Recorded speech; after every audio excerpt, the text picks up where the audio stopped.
teman-teman semuanya, selamat datang lagi di channel aku. Dan selamat datang juga di Sore Asis Talk number 41.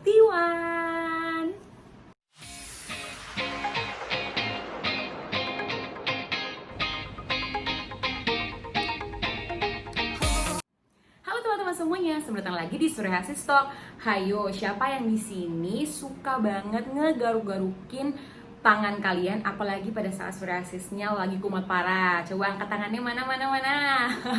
Nah, hari ini aku bakalan nih ngebahas caranya gimana sih Audi untuk mengatasi gatal-gatal psoriasis. Jadi apa-apa aja yang mesti kita lakukan supaya gatalnya ini nggak terlalu parah. Jadi yang penasaran, jangan di skip videonya ya, nonton terus sampai habis. Nah, hari ini tuh seperti yang kalian lihat, aku agak sedikit girly gitu. Karena emang lagi pingin aja.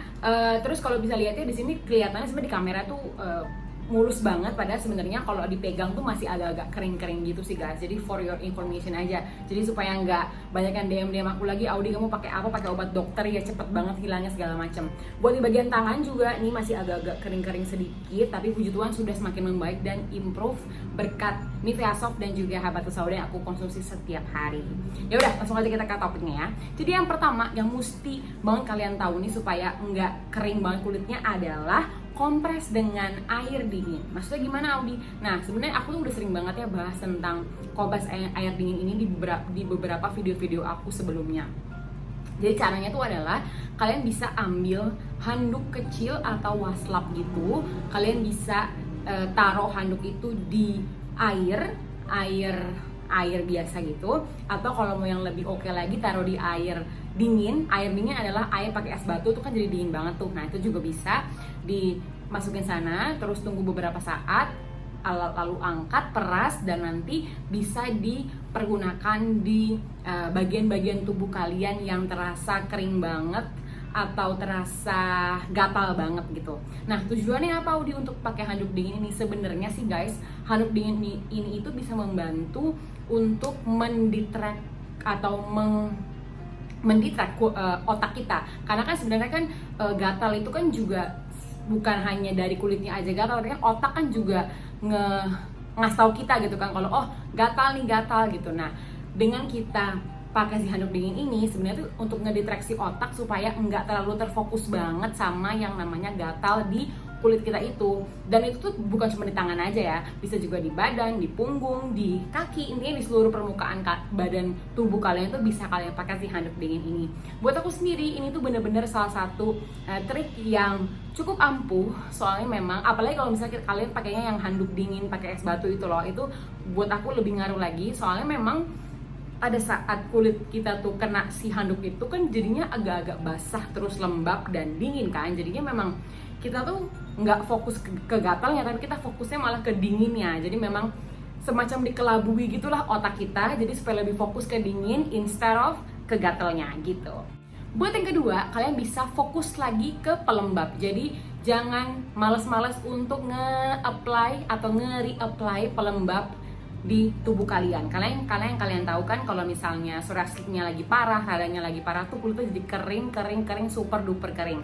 Nah, karena udah tahu kering, jadi janganlah males-males untuk nge-reapply lagi nih si krim itu di tubuh kalian.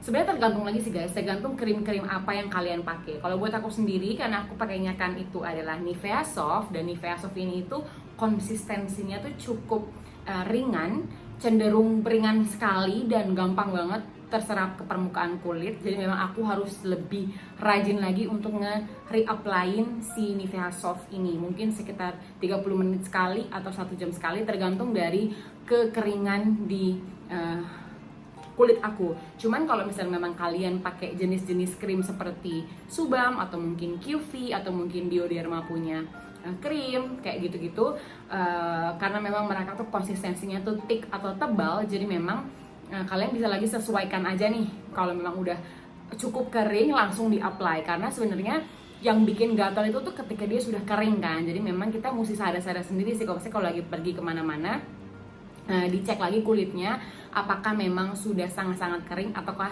memang sudah sewaktunya lagi nih untuk kita mengapplykan krim di permukaan tubuh kita.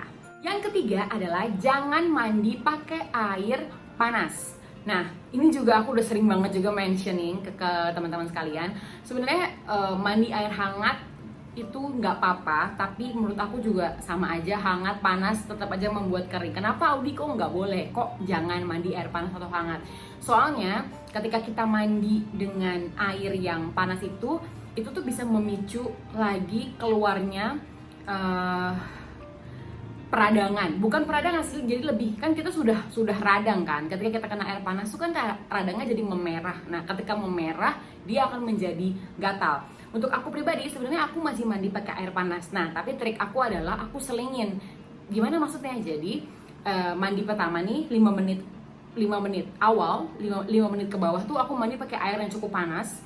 Tujuannya apa? Tujuannya karena ketika kulit aku lagi kering banget, aku butuh dia melunakkan kulitnya. Jadi supaya bisa jadi lebih dibersihin dan jauh lebih nggak ketat banget rasanya. Nah, pada saat 5 menit awal itu benar-benar aku pakai air panas, agak sedikit digosok pelan-pelan gitu supaya kulitnya melunak. Nah, setelah itu aku langsung ganti setelah 5 menit atau less than 5 menit, langsung ganti ke air dingin. Kalau menurut aku sendiri, taktik itu di aku ngaruh banget. Jadi selain bisa juga melunakkan kulit dengan air panas, setelahnya mandi pakai air dingin supaya tidak gatal gitu. Karena memang aku juga sering sih coba mandi pakai air panas dan gak diselingin pakai air dingin. Baru habis mandi kayak 30 menit, astaga, langsung kering, langsung gatal, langsung moodnya jelek banget, langsung kayak berubah gitu loh moodnya. Jadi menurut aku taktik yang diselingin panas dingin itu di aku ngaruh banget, dan semoga di teman-teman juga ngaruh ya. Jadi boleh juga dicoba. Yang keempat, jangan lupa potong kuku. Sebenarnya garuk ini tuh adalah musuh terbesar dari psoriasis. Kenapa musuh terbesar? Karena sebenarnya kalau misalnya kita nih keluarnya tuh kecil aja di satu titik, misalnya keluarnya hanya di daerah perut, kecil satu titik, tapi kan karena gatal, karena kering, kita jadi attempt untuk kayak ngegaruk si yang kecil ini. Nah, karena garukan ini tuh bisa melebarkan si patches ini yang kecil tadi, bisa merambat ke sini, merambat ke sana. Karena kan setelah kita garuk di satu tempat, kita mungkin aja tiba-tiba garuk di sini, garuk di mana-mana aja, karena kita juga sebenarnya nggak sadar kalau kita tuh telah menggaruknya gitu. Jadi memang potong kuku itu juga penting banget. Aku juga udah bikin juga nih videonya tentang psoriasis kuku. Terus juga di video yang lalu aku juga udah sempat bahas juga tentang pentingnya potong kuku. Jadi menurut aku kuku yang pendek itu adalah kuku yang paling aman untuk penderita psoriasis. Karena sometimes ketika kita tidur pun kita nggak sadar, tiba-tiba kita udah ngegaruk kulit kita dan akhirnya berdarah, ya nggak sih? Dengan adanya berdarah ini akhirnya radangnya semakin parah lagi, sembuhnya akan semakin lama lagi. Jadi memang kuku yang pendek itu adalah sahabat terbaik dari yang punya psoriasis gitu. Nah, selain itu juga kalau kuku kita pendek ini, kita tuh bakalan nggak gimana sih ngomongnya, kalau kuku pendek terus ngegaruk tuh kan rasanya kurang mantap lah. Kalau kukunya panjang, garuk kan enak banget, intinya enak lah gitu loh guys. Jadi lebih enak gitu kan kalau misalnya kukunya tuh panjang. Iya benar, kalau kukunya panjang tuh jadi lebih enak untuk ngegaruk. Makanya untuk meminimalisir keenakan kita menggaruk, lebih baik kukunya dipotong aja sependek-pendeknya supaya aman juga dan segera lagi kembali ke masa remisi. Dan yang terakhir itu adalah tahu kapan kebiasaan kalian untuk menggaruk. Jadi kalau untuk orang yang sudah terkena psoriasis cukup lama, mereka pasti kan udah tahu ritme-ritmenya, udah tahu celah-celahnya nih, kapan-kapan aja sih aku bakal gatel, kapan-kapan aja sih aku bakal mau ngegaruk, kapan-kapan aja sih nih waktu yang atau kondisi yang ngebuat aku nih jadi gatal dan ingin menggaruk gitu. Buat aku sendiri, kondisi yang aku akan attempt untuk ngegaruk dan juga dia akan possible untuk gatal itu ketika aku lagi tiduran aja, sebelum tidur ya, sambil main HP. Itu adalah kondisi dimana aku ngerasa karena mungkin otaknya mungkin main HP, tangannya mungkin main HP, tapi otaknya nih gatel, ayo garuk gitu loh. Jadi kadang sebelum tidur tuh badan tuh suka krek abis gitu, karena nggak sadar kan emang gatel banget. Nah, bisa nih diatasin. Ada juga sahabat psoriasis yang DM aku, iya kak aku juga sama begitu juga, tapi aku atasinnya adalah dengan sebelum tidur itu aku kompres lagi pakai handuk dingin, setelah itu pakai pelembab dan langsung tidur. Jadi memang supaya otaknya atau supaya kita tuh nggak ada waktu senggang di mana kita bisa mikir si gatal itu loh. Jadi kan runtutannya tuh jelas, langsung pakai handuk dingin. Ketika otaknya sudah fokusnya lebih ke dingin, langsung timpa pakai salep dan tidur gitu. Jadi memang nggak ada celah di mana kita bisa merasakan gatal atau nafsu ingin menggaruk tubuh kita. Jadi memang kalian harus tahu sih celah-celahnya. Kalau buat yang baru, maksudnya baru terdiagnosa terkena psoriasis, memang butuh adjustment, nggak apa-apa, memang butuh waktu juga. Aku juga nggak langsung tiba-tiba tahu juga, enggak. Aku memang butuh bertahun-tahun juga akhirnya sadar, oh begini, oh kalau aku gini jadinya gatal, oh kalau aku begini jadinya pengen garuk. Jadi aku udah tahu celahnya, jadi nggak apa-apa ya, pelajarin aja pelan-pelan. Nanti sampai di waktunya kalian bener-bener tahu nih kapan dan apa kondisi apa yang akhirnya membuat kalian ingin menggaruk. Begitu. Kayaknya sekian dulu nih guys tips dan trik aku gimana caranya kalian untuk bisa mengatasi rasa gatal psoriasis di tubuh kalian. Nah, topik kali ini juga sebenarnya tuh request dari salah satu sahabat psoriasis. Jadi terima kasih banyak buat requestnya. Semoga video kali ini bisa membantu teman-teman sekalian yang sekarang lagi bermasalah nih sama kegatalan yang fana ini, psoriasis.